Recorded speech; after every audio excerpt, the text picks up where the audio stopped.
When you look at, Vancouver has a notoriously low number of corporate head offices.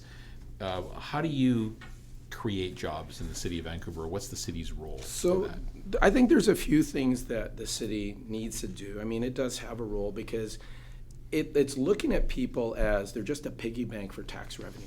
And that's very backward thinking, you know. I can't tell you how many people have said, I'm the taxpayer. There's no more money. I can't be tapped anymore. So we have to think at other things to raise the revenue line. And one of the things that I've seen is that we have this weird thing where we want to concentrate everything into little zones for commercial activity, and really needs to be spread out a lot more. You go to Montreal and they spread out the whole commercial district across all of St. Catherine Street. It's not just in one little zone.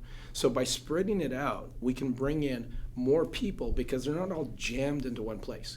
I can tell you personally, even though I used to live downtown, I hate going back in there now.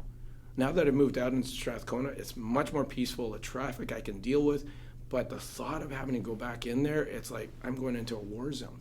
And that, I think, deters a lot of people. Parking is another issue. Parking tolls. Why are we doing tolls till 10 o'clock at night? I've been up and down Commercial Drive and a lot of other places that say parking tolls are hurting our businesses. If we can remove them, or even better yet, like let's bring it back to parking tolls up to 6 o'clock so you can go out and have a great time on the town with your family. But during the day, we have smartphone technology now. So if you go and patronize a business, let's validate and refund your parking. That would draw people back into the city. Because right now, especially where we're at, it's like 5 minutes for me to go to Burnaby, and there's way less parking tolls out there. So if I can go patronize a business there, do my daily, my weekly shopping and whatever I need to do, compared to coming in here and being told to death, what do you think I'm going to do as, a decision? So the city really has to become the partner of the businesses and drive business back into the city. And it can do that if it wants to. Shauna? So there's two parts of this story. I think one's a good story. We have led the country in urban growth. In terms of economic growth, we've had more jobs. This is a good story that we rarely tell in Vancouver, and I'd like to get that out more.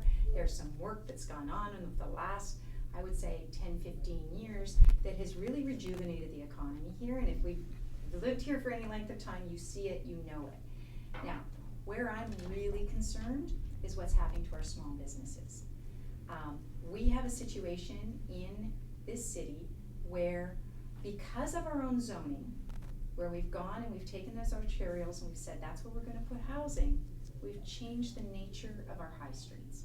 It used to be you keep those within 1 or 2 stories so that small businesses could afford, you wouldn't have to deal with huge property taxes, and you put the density off of those corridors. But we've gone since 2012, and we said we're going to put the arterials are going to be our density. I think that was a mistake. And as a consequence, our small businesses are having to deal with that. They are seeing property assessments on highest and best use, old, dilapidated buildings that they're in, small businesses that are now being valued, and their property taxes have gone up, in some cases $150,000 for a small, tiny nonprofit, or a small, tiny business, whether it's on Robson or Denman. So we are gutting our local businesses. So here's one of my solutions. I got off the phone today with the former chair of the BC Assessment Authority, and I've got a group of people working on this. I used to sit on the Assessment Authority. I think it's time we do what we did for industrial land, where we have heavy and light industrial as categories within our assessment roles. Every business is categorized under commercial. So we've got, the Amazons in the same place as the health food store on Commercial Drive. We need to create a new category in our assessment roles, and we need to apply that category and give them a different mill rate. Now, I'm not sure if people understand what a mill rate is, but in our city we have a commitment that 50% of our property tax is actually going to come from our business sector. So businesses pay 4.8 times what a resident pays. And so imagine one of those small, I'm seeing guys on the street, on Denman Street, who have been there for years and years now, sleeping in their area so that they can just work 16 hours to make the money that's going to pay their new rents and property taxes. Well, imagine if we put a different mill rate and we said, maybe they're only 2 times.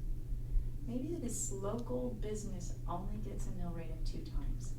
that immediately cuts their property tax bill more than in half. It also makes them more interesting to some landlords potentially. We also clean up our permitting, our policies. So many of our businesses are losing their money before they even get to start up because we are delaying and making them go through snakes and ladders at City Hall. So we've got to clean that up. We've got to get a new I've talked about an ombuds person, not just an ombudsman, an ombuds person to take on that role in City Hall.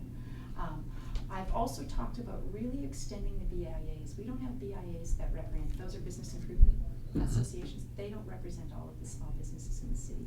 And where small businesses want them, let's make sure that they have them, and really advocating. There's so many other things we can do for small businesses, but they are the key job creator in this city, and we need them. Thank you. Well, this is a great question, and Shauna, I know you didn't crib my notes, but I got everything. So we have to get out the way of BIAs, right? We have to allow the business improvement associations to come up with the ways that they see that their particular community can improve the business in that community.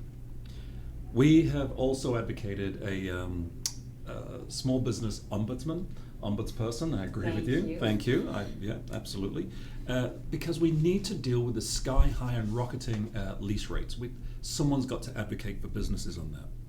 But we also have to understand why a lot of businesses are coming here. And I agree with you, Shauna, is that there are some good news stories here, right? You know, we're seeing businesses leave, but we are seeing some businesses come.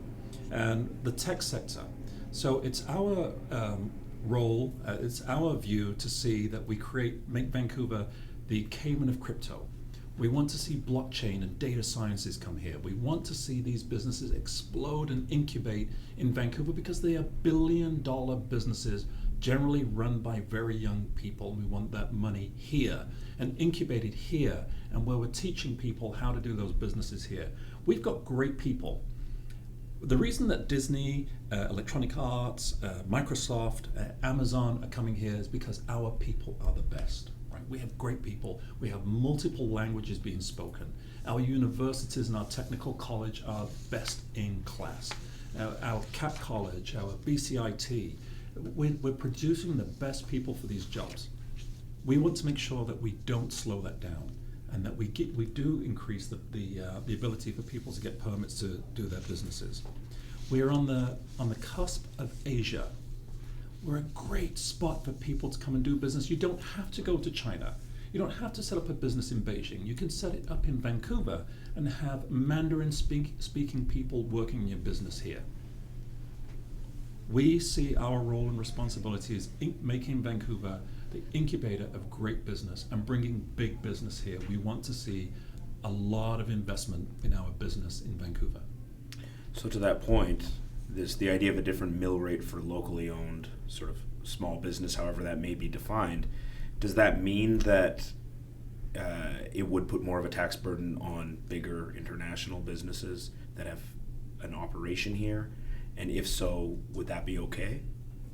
I think what we need to do is, one of the things that I want to do is get into the books and understand what's going on. I want to understand, we've never seen a report out of the Property Endowment Fund. I want to understand financially what's going on there to really see where our taxes are going. I think that, I'm listening to Fred, and there's not anything that Fred said that I didn't agree with, which I think is interesting, because we haven't always been on the agreement on these things. But the whole idea of Vancouver becoming a global center for innovation is critical. If we can attract those businesses, and let's just face it, it's not because we have great people, we are also a means for them to bring people from other countries, immigrants who cannot get into the United States right now. Yes. I think that the kind of games that are being played, the horrid, racist, systemic, To our advantage. is unfortunately to our advantage. Yeah. So we have a number of advantages being here as a gateway to Asia Pacific. We have a number of advantages to having a collaborative innovation cluster here, to having universities that have some of the best venture incubators. So my sense is we're going to see, and a Vancouver Economic Commission, say what you will, I think they've done a really good job of punching way above their weight in terms of positioning Vancouver as a great destination for your business, and particularly in the green and creative economies. So it's a kudos to them. But there's some things that we also have to do. We need to protect that industrial base. We can't, and we have to redefine our industrial base. So maybe we can start to increase it by going vertically. Maybe we can start to look at different ways in which high tech is a different kind of industrial base.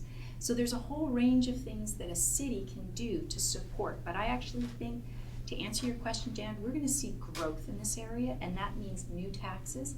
I don't know if we look at a higher burden. I think it might be a higher or a different proportion, and that's where I'm interested in looking.